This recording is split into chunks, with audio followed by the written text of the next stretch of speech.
Genesis chapter 35. God spoke to Jacob, "Go back to Bethel, stay there, and build an altar to the God who revealed himself to you when you were running for your life from your brother Esau."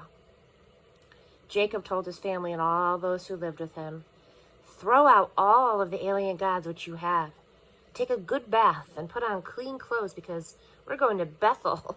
I'm going to build an altar there to the God who answered me when I was in trouble, and he has stuck with me everywhere I've gone since." They turned over to Jacob all of the alien gods that they'd been holding on to, along with their Lucky Charm earrings. Jacob buried them under the oak tree in Shechem. Then they set out. A paralyzing fear descended on all of the surrounding villages so that they were unable to pursue the sons of Jacob. Jacob and his company arrived at Luz, that is Bethel, in the land of Canaan. He built an altar there and he named it El Bethel, which means God of Bethel, because that's where God revealed himself to him when he was running from his brother. And that's when Rebekah's nurse, Deborah, died. She was buried just below Bethel under the oak tree. It was named Allen Bekuth, which means weeping oak. God revealed himself once again to Jacob after he had come back from Paddan Aram and blessed him.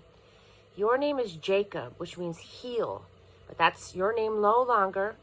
From now on, your name is Israel, which means God wrestler." God continued, "I am the strong God. Have children, flourish. A nation, a whole company of nations will come from you. Kings will come from your loins.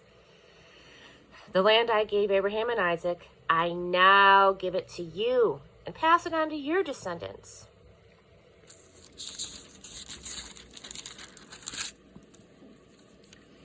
And then God was gone, ascended from the place where he had spoken with him. Jacob set up a stone pillar on the spot where God had spoken with him. He poured a drink offering on it, and he anointed it with oil. Jacob dedicated the place where God had spoken with him, Bethel, which means God's house. They left Bethel.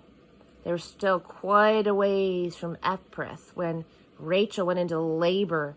Hard labor. When her labor pains were at their worst, the midwife said to her, "Don't be afraid. You have another boy." With her last breath, for she was now dying, she named him Ben-Oni, which means son of my pain. But his father named him Benjamin, which means son of good fortune. Rachel died, and she was buried on the road to Ephrath, that is Bethlehem. Jacob set up a pillar to mark her grave. It is still there today, Rachel's gravestone. Jacob kept on his way and set up camp at Migdal-Eder. While Israel was living in the region, Reuben went and slept with his father's concubine Bilhah. And Israel heard what he did. There were 12 sons of Jacob. The sons by Leah: Reuben, which was Jacob's firstborn, Simeon, Levi, Judah, Issachar, Zebulun. The sons by Rachel were Joseph and Benjamin. The sons by Bilhah, Rachel's maid, were Dan, Naphtali.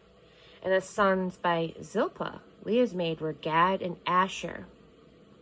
These were Jacob's sons, born to him in Paddan Aram. Finally, Jacob made it back home to his father Isaac at Mamre in Kiriath Arba, present day. Hebron, where Abraham and Isaac had lived. Isaac was now 180 years old. Isaac breathed his last and died, an old man full of years. He was buried with his family by his sons Esau and Jacob.